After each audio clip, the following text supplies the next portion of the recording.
할렐루야. 반갑습니다, 여러분. 자, 옆 사람과 인사하시죠. 반갑습니다. 권사님, 시원합니다. 권사님 때문에 아주 마음이 시원합니다. 여러분, 지난 한 주간 코로나가 또 확산되면서요, 얼마나 또 가슴 졸이고 마스크 하시고 거리 두시면서 얼마나 또 숨죽이며 사셨습니까? 그런데 오늘 교회 와서 같이 예배 드리고 옆에 있는 우리 믿음의 식구들을 보니까 내 마음이 시원한 줄로 믿습니다. 오늘 말씀을 통해서요, 또 시원한 생수의 강이 여러분 안에 넘쳐나시기를 축원합니다. 자, 오늘 저는 여러분과 함께 요한예시록 본문의 말씀을 가지고 14만 4천 명의 조건이란 제목을 정했습니다. 예수님께서 이 땅에 다시 오시는 날, 재림하시는 날, 이 지구는 엄청난 환난과 심판을 받게 됩니다. 예수님의 그 심판을 우리가 한마디로 정의하자면 777 심판이다. 어떤 심판이요? 777 심판입니다. 7인 7나팔 7대접. 어린 양 예수가 7개의 인을 떼거든요. 인을 하나하나 뗄 때마다 지구상에요, 재앙이 내립니다. 7번째 인을 뗐을 때 재앙을 내리는 게 아니라 7 천사가 나타나서 7개의 나팔을 차례대로 붑니다. 나팔 한 개씩 불 때마다 역시 이 땅에 어마어마한 재앙이 내리고요. 마지막 7번째 천사가 나팔을 불면 그때는 재앙이 내리는 게 아니라 7명의 천사가 다시 나타나서 이번에는 대접을 붓습니다. 7개의 대접을 다 부으면 여러분, 이 지구는 어떻게 될까요? 완전히 초토화가 되죠. 아마 지구 인구의 거의 한 90%는 다 죽는다고 봐야 돼요. 7인 7나팔 7대접. 이 어마어마한 심판이 내리면 살아남는 사람은 거의 없습니다. 자, 그럼에도 우리 신앙인들은 절대 두려워하지 않습니다. 왜냐?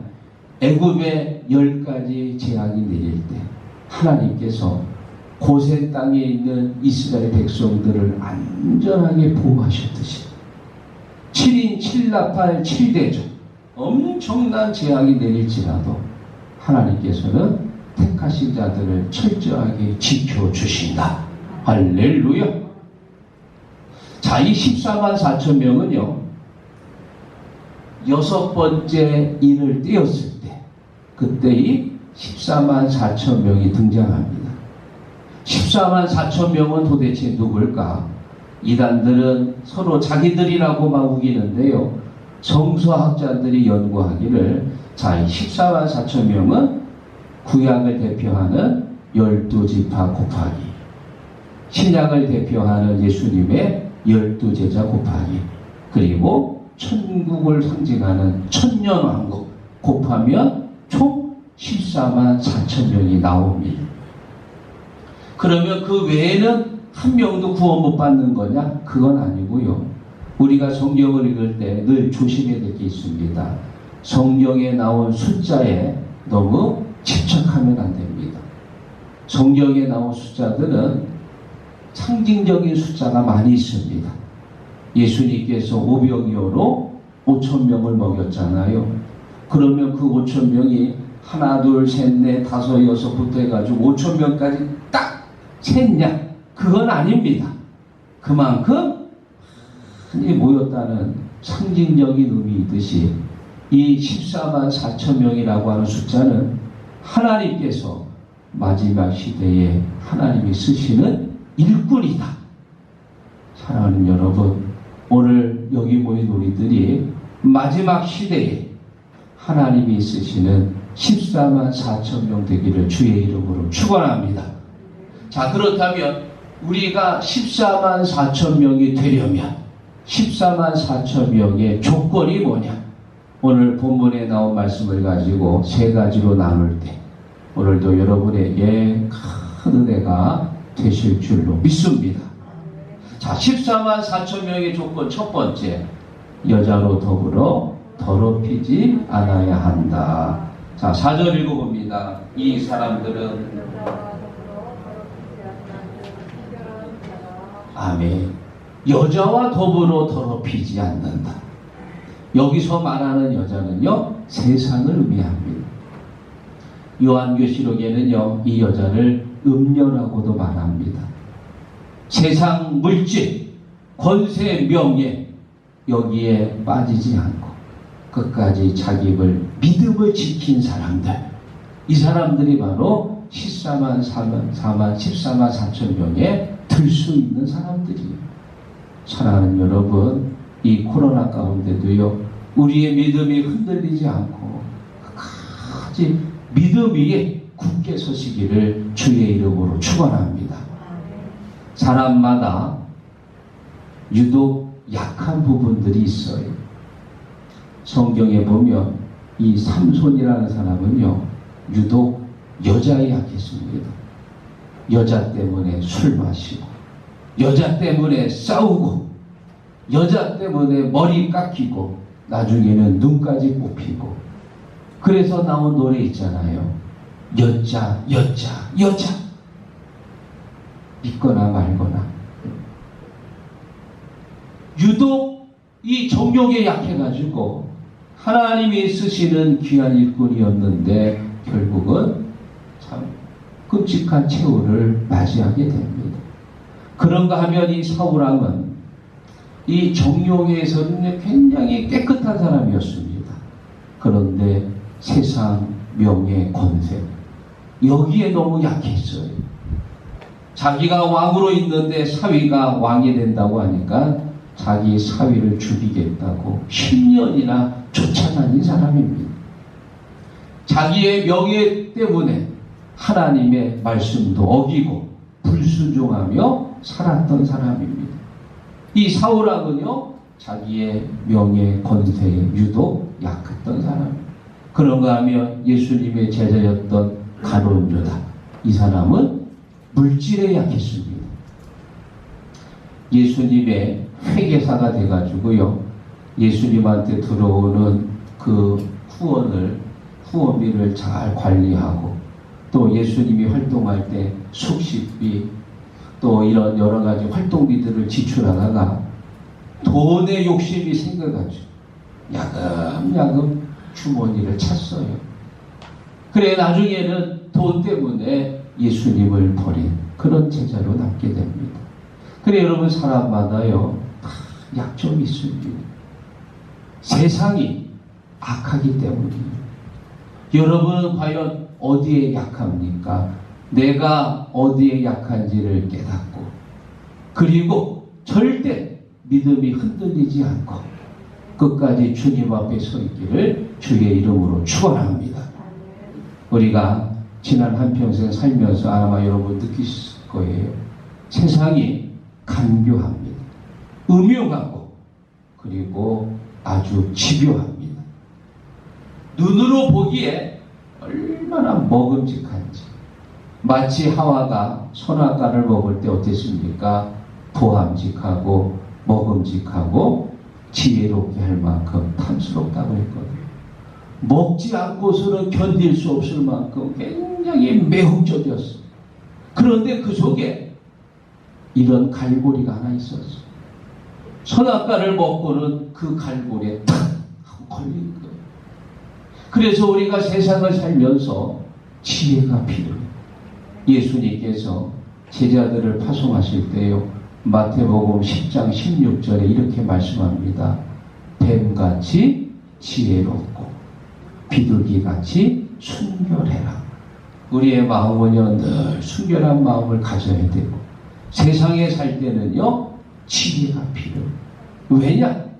세상 물질, 명예, 권세, 보함직하고 먹음직하지만 그 속에는요 죄의 갈고리가 있거든요. 절대 넘어지면 안 됩니다. 그래서 바울 사도는 로마서 12장 2절에 이렇게 말합니다.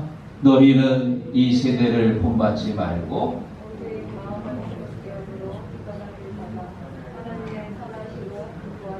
온전하신 뜻이 무엇인지 분별하도록 하라. 이 세대를 본받지 말고, 악한 세대입니다. 음란한 세대입니다. 여자와 더불어 우리의 믿음이 더럽혀지지 않고 늘 하나님 앞에 비둘기같이 순결한 그런 믿음 되기를 주님의 이름으로 축원합니다. 자, 그리고 두 번째, 14만 4천 명의 두 번째 조건, 어린 양이 인도하는 대로 따라가야 한다. 자, 4절 같이 다시 읽어봅니다. 이 사람들은 순결한 자라. 어린 양이 어디로 인도하는지 따라가는 자며. 아멘. 우리가 예수님을 믿고 나서 나타나는 대표적인 모습이 있습니다. 예수님 믿기 전에는요, 주일날 돈 벌러 다니고, 주일날 놀러 다니고, 술도 마시고, 담배도 피고, 내가 하고 싶은 대로 해도요, 나 걸리는 게 없었어. 내 인생의 주인이 나였잖아요. 내가 하고 싶으면 하고, 먹고 싶으면 먹고, 가고 싶으면 가고, 내 마음대로 해도요, 하나도 꾀름직한 게 없어요. 내가 내 인생의 주인이었기 때문입니다. 그런데 우리가 예수님 믿고 나면은요, 주님이 내 인생의 주인이에요. 내 뜻대로 사는 게 아니고 주님 뜻대로 사는 겁니다. 주일날 놀러 가고 싶어도 주님이 안 돼. 주일은 지켜야 돼. 그러면 가고 싶어도 내 마음을 접게 되고, 또 나도 여자친구라도 좀 하나 만들고 싶어도 하나님께서 내 가정을 지켜야 돼. 그러면 내가 하고 싶어도 내 뜻을 접어야 되고, 또 성도들이 전도하는 건 제일 싫어합니다. 전도가 얼마나 어렵습니까? 하고 싶지 않아도 하나님께서 전도의 사명을 받았으니까 전도해야 돼. 그러면 하고 싶지 않아도 내가 미워하는 사람, 또 나를 힘들게 하는 사람을 내가 찾아가서 한마디라도 더 건네야 되고. 여러분, 우리가 주님을 믿게 되면 내 뜻대로 사는 게 아니라 주님 뜻대로 사는 줄로 믿습니다. 주님이 인도하시는 대로 가는 거예요.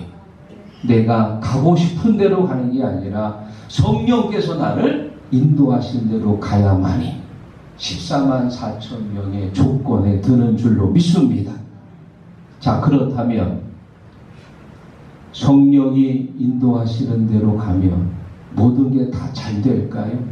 일이 술술 잘 풀릴까요? 아닙니다. 성령이 인도하시는 대로 가는 길은 좁은 길이에요. 험한 길입니다. 십자가의 길입니다. 오히려 그 길은 많이 힘이 드는 길입니다. 그런데 우리가 왜 그 길을 가야 합니까? 주님이 먼저 그 길을 가셨거든요.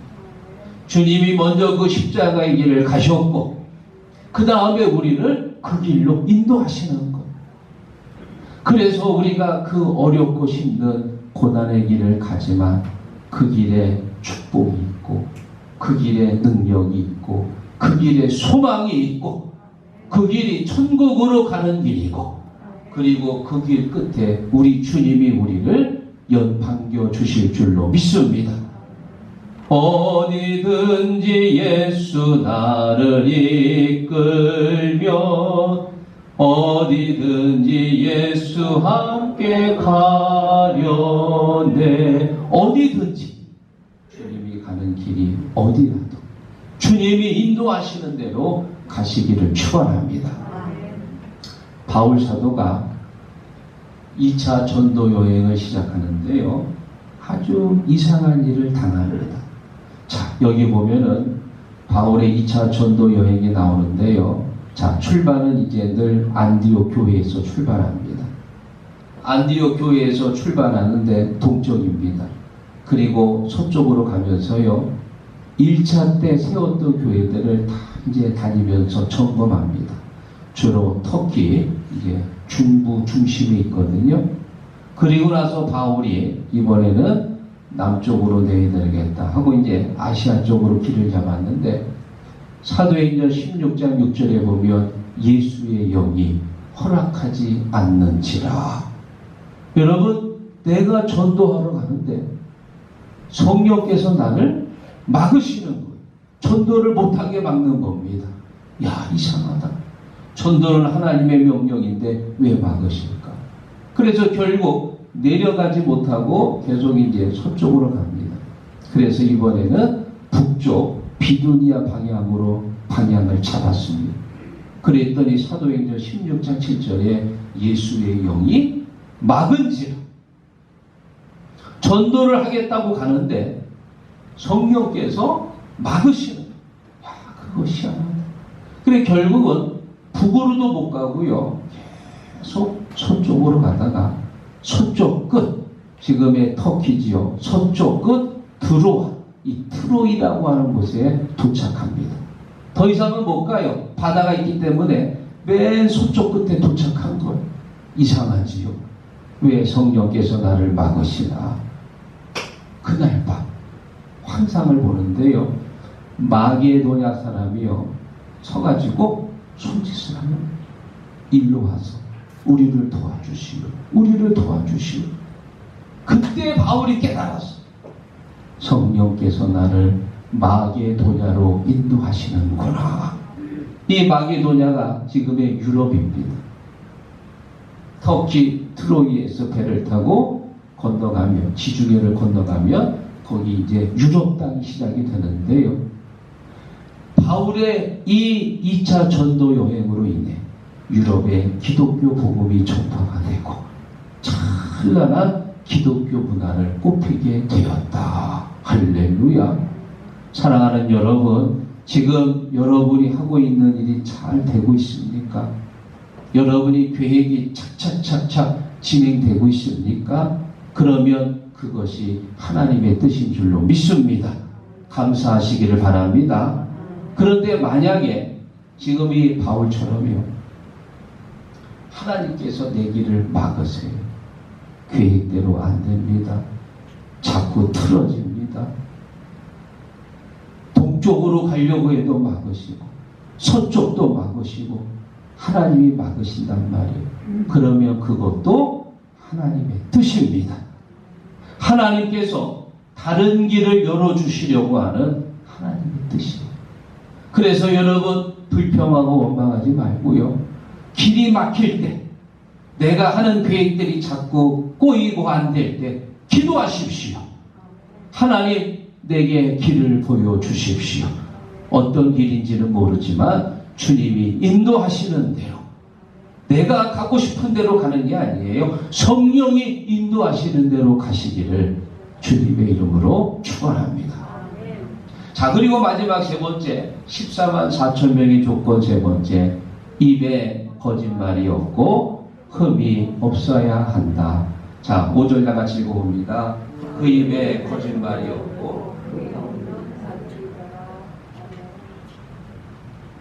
입에 거짓말이 없다. 이것을 우리가 한자성어로 말과 행동이 일치한다, 언행일치라고 합니다. 우리 신앙인들은요, 언행일치의 삶을 살아야 할 줄로 믿습니다. 말과 행동이 다르면 안 되지요. 말을 한 대로 내가 행동하고, 우리가 말은요 좋은 말을 많이 합니다. 사실 저도 설교하면서 좋은 말만 하고 있는데 내가 말한 대로 내 행동을 지켜야 될 줄로 믿습니다. 집사님들은 집사답게, 집사는 뭐 하는 사람입니까? 교회 와서요 일하는 사람이에요. 청소하시고 안내를 서고 또 음식을 준비하고, 이 모든 일들, 교회 안의 일들은요 집사님이 열심히 하시는 거예요. 권사님은 뭐 하는 분들입니까? 기도하는 분들이세요. 새벽마다 깨어가지고 교회를 위해 기도하고 낙심자들을 권면하고 신방하고 속회를 인도하고 권사님이 하는 거예요. 어떤 집사님이 나를 찾아와가지고 그래, 목사님, 아무개 권사님은 어떻게 그렇게 새벽 기도를 한 번도 안 나와요. 어떻게 권사가 그럴 수 있어요? 나한테 막 따지는 거예요. 그래 제가 그랬어요. 집사님, 그 권사님 새벽에 기도하십니다. 봤어요? 목사님이 보셨어요? 보지는 않았지만 새벽에 거리 때문에 차편 때문에 비록 교회는 못 오시지만 가정에서 같이 기도하고 있습니다. 저는 우리 시곡교회 모든 권사님들이 새벽에 그냥 쿨쿨 잠자는 게 아니고 같이 깨어서 기도한다고 저는 믿고 있어요. 그래요? 안 그래요? 다들 말씀이 없으시네. 비록 교회는 못 오시지만 새벽에 깨어서 교회를 위해, 병든 자를 위해, 또 이 낙심한 자들을 위해 열심히 기도하는 줄로 믿습니다. 또 우리 장로님들은 가장 솔선수범하셔가지고 소성신도들의 대표잖아요. 전도하는 데 앞장서고, 봉사하는 데 앞장서고, 예배 드리는 데 앞장서고, 양무리의 본이 될 것이다. 할렐루야. 목사님들은 양떼를 두루 살피고 소떼의 마음을 모든 교회들이 이렇게만 하면 교회가 점점 부흥할 줄로 믿습니다. 4대 성인 중에 한 분이신 공자가요, 이제 제자들을 잘 양육하는데 제자 중에 한 사람이 공자에게 묻습니다. 스승님, 어떻게 하면 우리나라가 부국강병한 나라가 될 수 있겠습니까? 그러자 공자가요, 자 이렇게 말합니다. 군군 신신 부부 자자 하면 되지 않겠느냐.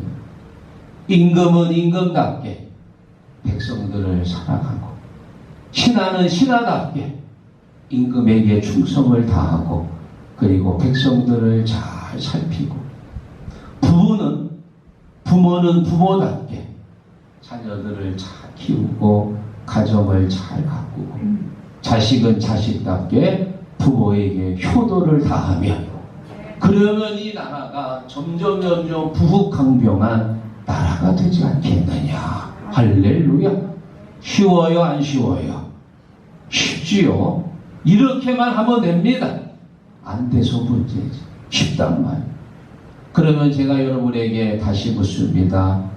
교회가, 우리 시곡교회가 날마다 부흥하고 성장하는 교회가 되려면 어떻게 해야 되겠느냐. 제가 먼저 말씀 다 힌트 드렸지요. 자, 같이 읽어봅니다. 목목창장. 쉬워요, 안 쉬워요? 쉽지요. 목사님은 목사답게, 장로님은 장로답게, 권사님은 권사답게, 집사님은 집사답게. 목목, 창장, 권권, 직접. 얼마나 쉬워요? 그런데 목사님들이 목사답게 안 하고 독사답게 하면 어떻게 되는 거예요? 하나님께서 양떼를 주셔가지고 양떼를 잘 먹이고 입히고 쉬게 해서 살찌게 해야 되는데, 목사가 그냥 자기 것만 챙기겠다고 양들을 잡아먹고, 사꾼처럼 잡아먹고 이용하면 양들이 다 죽는 거예요. 그러면 교회가 소란스럽고 교회가 찢어지게 되지. 사랑하는 여러분, 14만 4천 명의 조건이 뭐냐? 말과 행동에 언행이 일치가 되고 흠이 없는 자라야 하느니라. 할렐루야. 우리 교회가요, 목사님은 목사답게, 장로님은 장로답게, 권사님은 권사답게, 집사님은 집사답게 일꾼하는, 열심히 충성하는 그런 교회가 될 줄로 믿습니다. 여러분에게 한 가지 예화를 드리고 말씀을 정리합니다. 이상한 시계를 하나 제가 오늘 가져왔습니다. 시계는 시계인데요, 이런 시계입니다. 일명 지구 종말 시계입니다. 이 지구 종말 시계는 1947년도 아인슈타인을 비롯한 세계 과학자들이 핵전쟁의 위험을 경고하기 위해서 만든 시계입니다. 저 무슨 큰 건물, 그 높은 곳에 달려있는 대형 시계가 아니고 시카고 대학에서요, 이제 매월 잡지를 발행하는데 그 잡지책에다 핵실험이나 핵무기 보유국들의 동향들을 파악해서 분침을 정한 그런 잡지에 실린 책, 시계입니다. 지금 여러분 몇 분을 가리키는 것 같으세요? 지금 밤 11시 58분 20초를 가리키고 있습니다. 저 시계가 12시가 되면 어떻게 되는 거예요? 지구가 멸망하는 거예요. 지구 종말 시계입니다. 그런데 지금 1분 40초를 지금 남겨놓고 있어요. 그래서 1분 40초를 초로 한 사람이 몇 초예요? 100초입니다. 100초. 지구 멸망이 지금 100초 전으로 앞당겨 온 거예요. 100초가 지나면 지구가 완전히 멸망하는 거예요. 현재 핵을 보유한 나라가 8개가 되는데요. 특히 8개 나라 중에서 미국과 러시아가 보유한 핵이요, 전체의 90%가 된다고 합니다. 이 핵은요, 지구를 몇 번이고 부서뜨릴 수 있는 막강한 힘을 갖고 있습니다. 잘못해가지고 버튼 하나만 누르면 지구가 어떻게 돼요? 다 불바다가 되는 거예요. 여러분, 버튼 하나만 잘못 누르면 지구는요, 한 번이 아니고 수십 번도 다 깨질 만큼 그런 엄청난 위기에 휩싸이게 됩니다. 올해 여러분들이 산 금복걸이 내년에 다시 걸지 안 걸지 잘 몰라요. 이번 여름 휴가 때 바닷가에 가가지고 삼겹살 구워 먹을지 못 구워 먹을지 그것도 잘 몰라요. 버튼 하나 잘못 누르면 이 지구는요, 완전히 불덩이로 변하는 거예요. 지금 100초를 남겨놓고 있는 이 지구 종말, 이 마지막 세상에 우리 하나님이 뭘 하시느냐? 한 영혼이라도 더 구원하려고, 죽어가는 영혼 한 영혼이라도 더 구원하려고 하나님께서는 지금도 14만 4천 명을 찾고 계시다. 할렐루야. 이 14만 4천 명을 통해서 하나님은 병든 영혼, 낙심한 영혼, 안 믿는 영혼들을 구원하기를 원하십니다. 여러분들이 하나님이 찾으시는 14만 4천 명 되기를 바랍니다. 14만 4천 명이 되려면 첫째, 여자로 더불어 더럽히지 않아야 하고요. 둘째, 어린 양이 인도하는 대로 따라가야 하고요. 그리고 셋째, 입에 거짓이 없고 흠이 없는 자라야 하느니라. 사랑하는 시국 가족 여러분, 마지막 시대에 하나님께서 쓰실 수 있는 14만 4천 명 되시기를 주님의 이름으로 축원합니다.